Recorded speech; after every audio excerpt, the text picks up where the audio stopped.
In this guide, I'm going to show you how you can redeem a YouTube premium code so that you can enjoy ad-free videos, downloads, and background play. If this guide does help you out, make sure to like the video and subscribe to the channel with all notifications on. It really does help the channel. Lets us know that you want more content like this.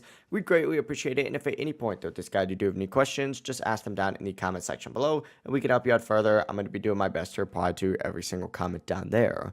But you may notice that I'm not currently in the YouTube app, and that's because you actually don't want to be in the YouTube app to do this. You're actually going to want to open up a web browser of your choice and go ahead and go to youtube.com/redeem just like so and hit enter.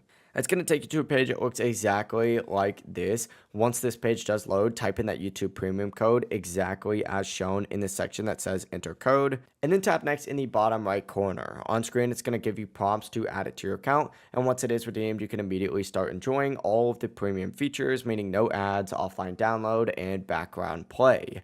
Overall, it really is as simple as that. Hopefully this video did help you out. If it did, make sure to like the video and subscribe to the channel with all notifications on. It really does help us out and lets us know that you want more content like this, so we'd greatly appreciate it. And if you do have any questions, remember that you can ask them down in the comment section below and we can help you out further. I'm going to be doing my best to reply to every single comment down there. Have a great rest of your day though. Peace.